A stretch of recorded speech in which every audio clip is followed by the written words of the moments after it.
आपण पाहत आहात केएस न्यूज मराठी। पत्रकार परिषद घेण्याचा उद्दिष्ट असा होता की जत तालुका हा दुष्काळी तालुका आहे। दुष्काळ तालुक्यामध्ये जी कणक पुसण्याचं काम आता सध्या म्हैसाळचं पाणी येणार होणार त्या अनुषंगाने समाधानकारकमध्ये आहे, पण अजून पाणी उशिरा आणि कोरड घासेल अशी परिस्थिती अनेक काही लोकांची आहे।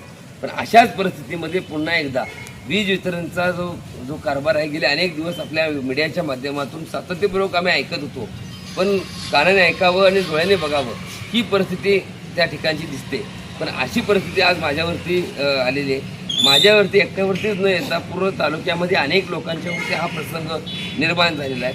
त्या घरामध्ये आम्ही वास्तव्य करतो, त्या घरामध्ये फॅन असेल, फ्रीज असेल, टी व्ही असेल किंवा आणि इत्यादी वस्तू असतील, मिक्सर असेल, याच्या व्यतिरिक्त आत्तापर्यंतच्या कालावधीमध्ये 2,000, 1,800, 2,800 3,000 याच्या आतमध्ये बिल येत असताना आज जर पाहिलं गेल्या 2 महिन्यापूर्वी आम्हाला कुठली पूर्वकल्पना न देता घरातील मीटर बदललं गेलं आणि त्यानंतर मला पहिलं बिल बघितलं ते बिल आलं 17,270 रुपयेचं आणि आता दुसरं बिल आहे ते 16,590 रुपयेचं। मला सांगा असा 2 महिन्यामध्ये काय चमत्कार घडला की जे बिल पूर्वी काळामध्ये 3,000, 2,800 किंवा कमी प्रमाणामध्ये बिल येत होतं, मग असा 2 महिन्यामध्ये काय चमत्कार घडला की एवढे बिल 16,000, 17,000 बिल जर येत असेल, ही कुठली यंत्रणा आहे, कसली यंत्रणा आहे, या गोष्टीचं मला कोडं पडले। तर हा एकटा माझा जतचा म्हणजे किंवा माझा एकटाचा विषय नसून माझी सरकार मायबापाला विनंती, वीज वितरणला विनंती आहे। आपल्याकडं तालुक्यामध्ये हा कारभार नाही चालत, हा जिथं चालतोय तिथं माझी विनंती आहे की अशा पद्धतीची लूट करू नका, हे कुठेतरी थांबवा। माणसं मरून जातील, ज्याचा पगार 8,000 आहे तरी 16,000 भरायचं कुठून, कुठल्या अँगलने भरणार?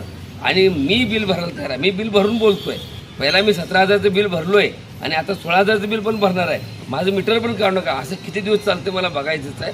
राज्यामध्ये जर समजा अशा पद्धतीचं जर बिल कोणाला येत असेल, तालुक्यामध्ये अशा पद्धतीचं बिल कोणाला येत असेल, माझ्याकडे 12 महिन्याची नाही तर 24 महिन्याची बिलं मी काढून ठेवलेली आहेत।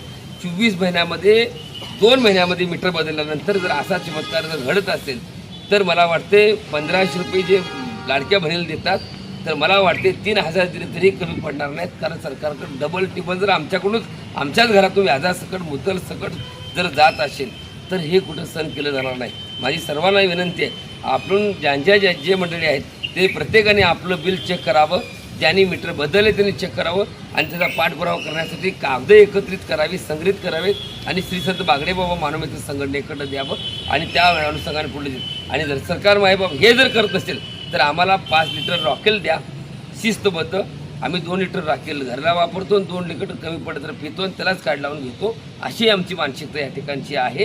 ही मी सरकार मायबापाला विनंती करून सांगतो, माझं वीज वितरणच्या अधिकाऱ्यावरती दोष नाही आहे, कर्मचाऱ्यावरती दोष नाही आहे, कुठल्यावरती माझा अपवाद नाही आहे।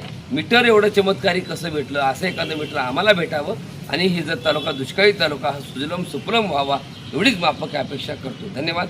जय बागडेबा। जर काम जर नाही झालं, ह्याची सुधारणा जर येत्या 2 दिवसात नाही झाली तर श्री संत बागडेबा मानवमित्र संघटनेच्या वतीनं आंदोलनाचा इशारा ज्या पद्धतीने सरकार मायबाप करेल त्या जर करत नसेल तर वीज बोर्ड वितरण अधिकाऱ्याला मी आपल्या विनंतीद्वारे पण सांगतो, जर नाही झालं तर मग आंदोलनाचा इशारा ह्या माध्यमातून देतो। केएस न्यूज मराठी चॅनलला लाईक करा, शेअर करा आणि सबस्क्राईब करा।